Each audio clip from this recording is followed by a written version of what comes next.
거라고 봐요. 농협에서는 각 마을 민단위로 다 하는데 사실 우리 이제 나주시에서 농기계인재사업소에서 마을 민단위까지 다 못 들어갈 거라고 봅니다. 100% 만족을 시킬 수 없다. 그렇다고 하면 이제 원론적으로 어느 마을을 지정을 해서 이렇게 하는 것도 좋지만 농협이 이제 그런 일을 하고 있기 때문에 농협하고 좀 공조를 해가지고 어떠한 품목은 우리가 이렇게 해줄게, 나머지 부분은 농협에서 좀 해줘, 이런 식으로 하시면 어떨까. 진짜로 한다라는 소리를 좀 들었으면 좋겠다는 말씀을 드려요. 통합의 경기가 없는 거는 아니지 않습니까? 그죠? 네.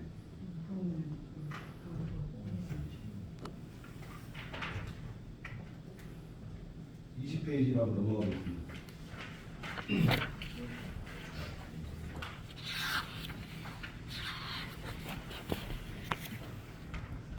여기 보면 이제 책 보면 추진 상황이라 해가지고 이 세 가지 이제 공모가 있습니다. 청년 농업인 경쟁력 제고 사업 3개, 그리고 4H 우수과제, 그리고 가장 밑에 있는 그 확대 사업. 이 사업 다 다른 건가요? 네. 다른 거예요? 제일 밑에 있는 거 먼저 말씀드릴게요. 이번에 이제 올해 2개 사업을 지금 하신 거지 않습니까? 네, 했습니다. 예, 그 사업의 만족도가 좋았기 때문에 4개 더 추가를 하겠다라고 지금 이렇게 하신 거고, 요거는 좋은데, 청년 4H에 대해서 잠깐 좀 말씀을 드리려고요. 나주시의 청년 농업인의 숫자가 제가 알기로는 대략 한 760여 명 되는 걸로 알고 있어요. 그리고 4H 회원의 등록된 수가 활동한 수인가 모르겠지만 한 100명이 안 되는 걸로 알고 있어요. 그죠? 그러면 물론 이제 4H가 담당하는 기관이 어디죠? 진흥청인가요? 그죠? 정부에서 하고 있는 이제 기관에서 하니까 나주에서도 청년 농업인이 이제 품목별로 이렇게 다양하게 있지 않습니까? 그래서 정부 주도에 있는 4H 그룹에 이 입맛대로 만들 게 아니라 품목별로 있는 이 조직들을, 청년 조직들, 이 조직들을 4H에 좀 넣었으면 좋겠다. 네. 아니면 뭐 별도의 조직을 만들기는 좀 힘들잖아요.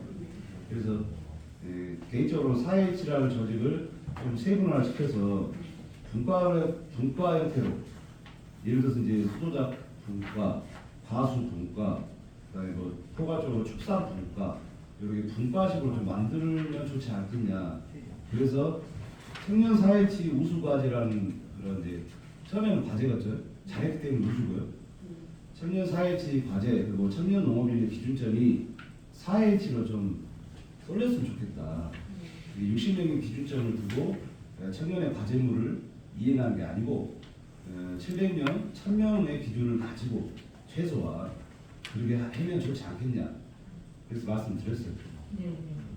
그 부분은 이제 4H 회원이 현재 아시다시피 3명입니다. 그 바깥에 있는 청년들이 많다 이런 말씀이시잖아요. 그렇죠. 근데 이제 4H 회원을 가입을 권유도 하고 함께 활동하자고 이런 이제 시도들을 회원들 중심으로 많이 하고 있는데 포함이 안 된 요즘은 개인적인 성향들이 좀 있어서 그런 경우가 많다고 일단은 그렇습니다. 회장님한테요.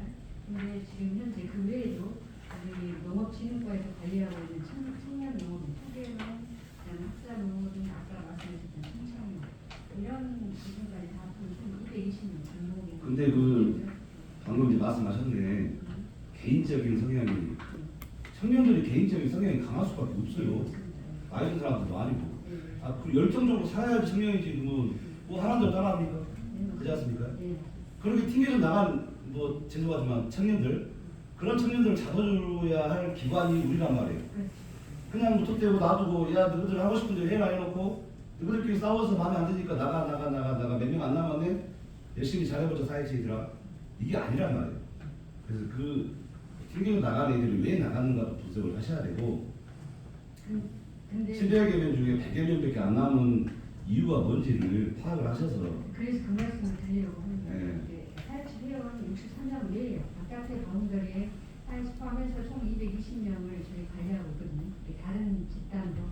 그래서 그런 어떤 식으로? 모임들을 좀 더 활성화시키고. 이게 어떤 식으로 하시는 거예요? 그러니까 사업으로 하는 거죠. 창업 공장, 월급 받는 친구들. 그 다음에 아까 후계 농무 경영인들 중에서도 이제 들어가지 않는 친구들. 그러니까 여러 가지. 저는 그래요. 처음에 말씀드렸다시피 이제 기준점을 사회치로 자꾸 이렇게 주시니까 차라리 기준점을 사회치 주지 말고 청착용으로 주든 어떠한 기준점을 옮기면 좋은데 사회치라는 조직의 기준점을 주다 보니까 왜 60몇 명의 기준점이 700명 가까이 되는 숫자들의 중심이 돼야 하는가? 그러면 그 700명 가까운 숫자들을 다 사회치로 몰면 되는데 라는 생각인 거예요. 그래서 결국은 이제 그 아까도 말씀드렸지만 청년이고 열정이 넘쳐요. 그리고 오늘 뭐 밥 먹다가 마음에 안 들면 서로 싸마시도 할 수 있고 물론 싸우라는 얘기는 아니고요. 그런 거를 중재해주고 같이 화합해주고 이렇게 중간에서 역할해줄 사람들이 우리들이란 말이죠. 근데 그거를 뭐 반과는 아니겠지만 구경하고 아 그랬어 그래 남은 애들하고 잘하자 이거는 사실 이제 아니라고 봅니다. 그래서 뭐 좀 고민 좀 하실게요. 이거는 비단 행정만의 문제가 아니고요. 그 청년 조직화를 세분화해가지고 그 조직들을 좀 이끌으시는 분도 있어요. 그분들하고 좀 미팅을 하셔가지고 사회치가 됐든 그다음에 그 다음 조직도 한동에도 있지 않습니까?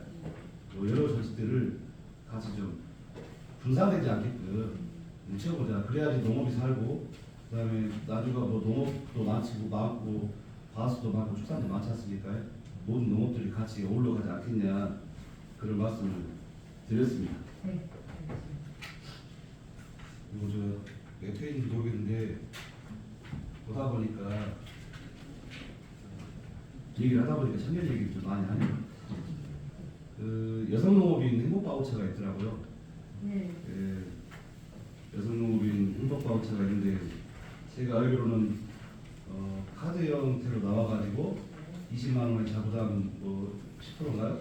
네. 2만 원? 네. 18만 원의 네. 혜택이고 그거를 사용을 하고 나중에 사용을 해야 되지 않습니까? 1년에. 근데 수혜자가 한 몇 명이나 됩니까? 5,859명. 만면 청년농업인이 만약에 이 혜택을 준다고 하면 몇 명이나 수혜를 받을까요? 나이대로는 국민은 없고요. 네. 복잡하죠. 네. 청년농업인이라 하면 우리가 40대인데 사실 시골에 내려가면 40대는 얘기죠. 우리 뭐 60대까지 다 젊은인데 그거는 제가 봤을 때는 그 후계농 나이로 치면 되지 않나 싶어요. 50대까지. 네. 그렇다고 하면 대략 한 1000명은 넘을 것이고 2000에서 3000명 되지 않을까요? 그죠? 시골에 50세 이하 되신 분들이 별로 없어요. 일단 그죠? 그래서 청년 농업인, 후계 농업인으로 지칭을 할게요. 청년 농업인들한테 바우처 카드, 행복 바우처 카드를 좀 보급을 하면 어쩔까 그런 제안을 좀 드려봅니다. 사실 진짜 어려운 사람들은 청년입니다. 아까도 말씀드렸다시피 진짜 개인적으로 논 하나 사가지고 농사를 지으는데 논 한 반구가 7마지가 한 1,500평이 3억이에요. 3억 1% 나오고 내가 또 개인적으로 대출해야 돼. 그러면 결국 농업에서는 성공할 수가 없습니다. 그래서 농업을 하고 거기다가 태양열을 하더라고요. 그 친구들이 일리가 있어요. 맞더라고요. 근데 우리는 농업을 하기 위해서 이제 후계자 대출을 해주는 건데 그 친구들이 차라리 일반 대출 받아가지고 내 땅이니까 농업 가지고 태양열을 설치했더라고요. 사실 우리가 그러려고 농업이 있는 건 아니지 않습니까? 그래서 제가 아까 적어놓고 했는데 농업의 이제 이런 보조 시스템이나 좀 구조가 좀 바뀌어야 하지 않을까. 예를 들어서 이제 농업 사관학교를 하나 설립을 해서 거기서 충분한 학습, 생산, 가공, 그리고 영업, 판매 이런 걸 충분히 학습을 하고 나주에서 이제 어떻게든 간에 임대 동지를 제공을 해서 이 친구들이 살아갈 수 있게끔 만들어야 하지 않나 그런 생각도 해봐요. 물론 기존의 후계농업이기 때문에 부모님이 가지고 있는 재산을 가지고 자기가 살붙이기 하면 전혀 문제는 없죠. 나주시에 다 그런 사람이 있는 거 아니지 않습니까? 두루두루 살펴본다 하면 농업사관학교 정도도 우리가 해볼 필요가 있지 않냐라는 좀 제안을 드려봅니다. 예. 수고하셨습니다.